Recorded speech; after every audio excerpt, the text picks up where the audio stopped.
common sense finally prevailed in Cincinnati between the Bengals and Trey Hendrickson. And, Chris, the big sticking point was the guarantee. The Bengals only want to guarantee 1 year. Hendrickson wanted more than that. Well, lo and behold, let's just do a 1-year deal. If all you're going to do is guarantee 1 year, let's just do a 1-year deal. And I was talking to a GM last week who said, hey, these players want security, but then they want to walk away from it when they outplay it. Yeah. Why don't they just do 1-year deals? Just do a 1-year deal. Bet on yourself every year. Do 1-year contracts. Now, I think some teams are going to want a little more than that. They want a little more certainty for their roster. Right. But I wish I'd thought of this. Maybe I didn't think of it because I never thought the Bengals would go along with it. But this is the perfect solution. They give Trey Hendrickson an extra $14 million this year. He gets 1 year, $30 million, unrestricted free agent next year. Boom. Bang. Perfect. Perfect solution. And they could have done this a long time ago. Hey, what's the saying? Wisdom often never arrives at all. We shouldn't complain if it shows up late. But this in hindsight, this was the perfect answer from the get-go. Thank God they got it done, all right? I mean, really, like we've talked about, we want to see Cincinnati at their best. And within their best, I think the thing, we know what Joe Burrow, T. Higgins, Jamar Chase, what they're capable of. They're on a mission. We know that. But the way their defense looked in the preseason and all that, I don't feel good about it. Yeah, so much so that I understand it's the preseason, but it still didn't look right. And Trey Hendrickson, as we know, is clearly the best player on their defensive side of the ball, the leader on that side of the ball. They got some young guys that need that leadership and that attention to detail to follow Trey Hendrickson and all that. But, yeah, I mean, as awesome as I think Joe Burrow is and T. Higgins and Jamar Chase and Gesicki and Chase Brown at running back and their O-line, I'm still not sure I'm going to pick the Bengals to go to the playoffs. I'm not. I mean, what, like, with what? I don't know. There's too much there to, question still. It's a defense that stunk last year. It showed signs of not being very good this preseason. It didn't have a good look. We made fun of them a little bit in the Washington Commanders game. The first 4 runs of the game, nobody two-hand touched the guy for 30 yards down the field. I mean, they did whatever they want, let alone they didn't get any players to improve it. They're playing a different scheme. Lou Anarumo, creative, does a lot of different stuff, mainly baked in zone coverage, though. Al Golden's going to blitz and play man-to-man. We don't know if these guys can play man-to-man in the back end. They're moving some guys around in the secondary. There's just so many questions on that side of the ball that, the Trey Hendrickson thing was just one more to go, oh, my gosh. So at least they got that. And now let's see what they got here. But they got their leader back. He's their playmaker. And maybe he can be enough to make them an average-ish type defense. And maybe that's all they need to be there in Cincinnati. And you look at the production the last 2 years, 35 sacks between 23 and 24 combined.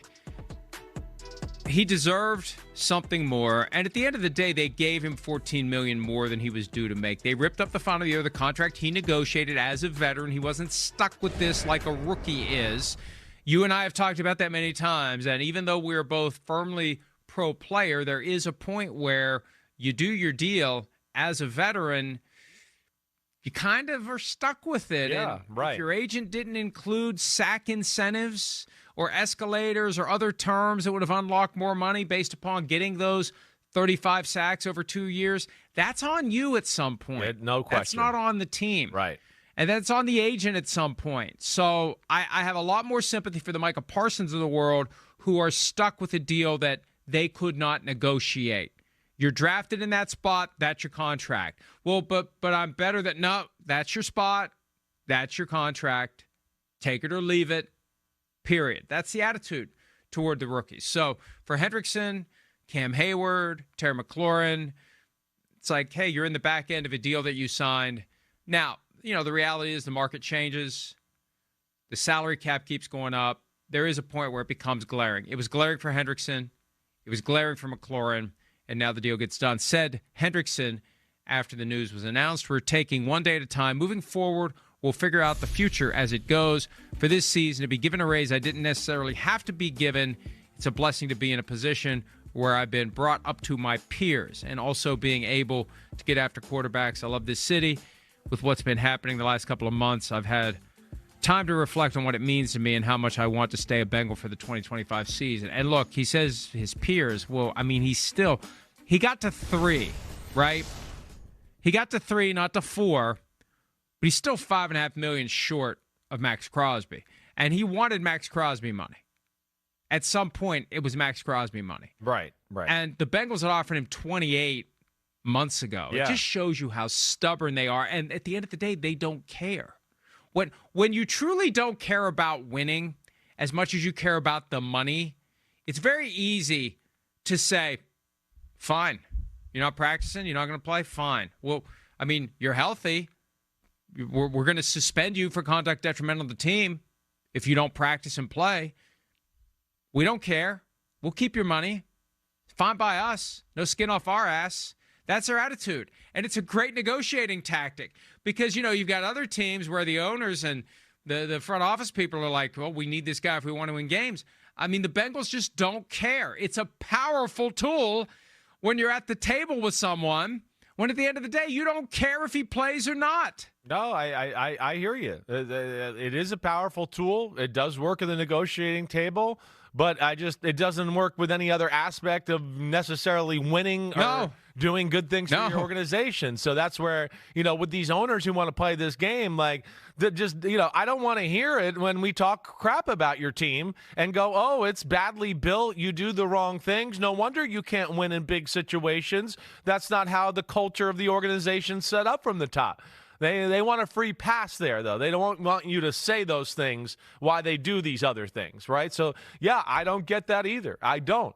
But Trey Hendrickson, yes, he's back. Yeah, the Bengals, it's all about draft and replace. It's like, hey, no, we drafted Shamar Stewart. We're going to replace him with you. We don't want you any more than this 1 year. We just wanted you to kind of usher him in so we can get rid of you after this year. We're stuck in that. That's the mold we go with. And, yeah, sometimes you got to readjust, rethink. Sometimes there's a guy that goes above the normal formula, and that's why you got to pay him. Right? And, they got it done for now, but yeah, I don't think there's going to be a future there with Trey Hendrickson. Yeah. How does that draft and replace work out for them? How did Dax Hill work out as the replacement for Jesse Bates? How did that go? Sure, right. For the Bengals? There's a lot of that. Who's the receiver they drafted last year? Yeah, Burton. Second or third round. Right.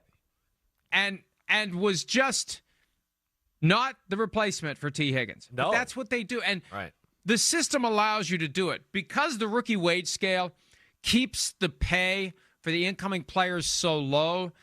If you are looking at this analytically, you're thinking, why am I going to give the guy who's been around for 4, 5, 6 years a market value contract when I can draft a guy who can take his spot and I can pay peanuts to him? The problem is you don't know if that guy can play. You don't know that you can develop him. First of all, you may be drafting the wrong guy. Second of all, you may not be able to develop him. Third of all, he just may not have a ceiling as high as the guy you're letting walk away. That's right. You have a guy who has proven he has a high ceiling, and you're too cheap to pay him.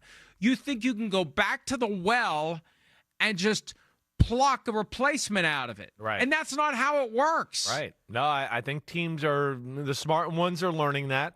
They're not letting the good players out of the building. It's the A.J. Brown, Treylon Burke conversation, right? To me, that's the poster child of that right there. Oh, yeah, we'll get rid of this guy that's awesome and a Greek god. And, yeah, we'll just take this one because I got the eye and I know how to pick awesome and Greek gods. Oh, yeah, exactly. Do you? Oh, I don't think he's A.J. Brown. Sorry. You're right. You're right about that. We'll see. But Trey Hendrickson, he gets to $30 million. It's not Nick Bosa, Max Crosby, TJ Watt, that group there. But I will say, too, in my honest football opinion, I don't think he's in the class of those guys. I don't care what his numbers say sack-wise. The offenses don't put as much attention to him as those guys. They disrupt in all phases of the football game that way. Hendrickson's really damn good, but I don't feel him in the run game like you do the other guys either. So I think all in all, it's the right number for yearly average, but there's no security. And, yeah, we'll see where this goes after this. And it needed to get done because week 1 is looming. Now is the time. We talked about this with Rashawn Slater. As you ramp a guy up after he signs, you need to be careful. You can't just say, hey, got your contract, let's go. And the player's like, got my contract, let's go. Got to make up for lost time. You can't do that. You got to be smart.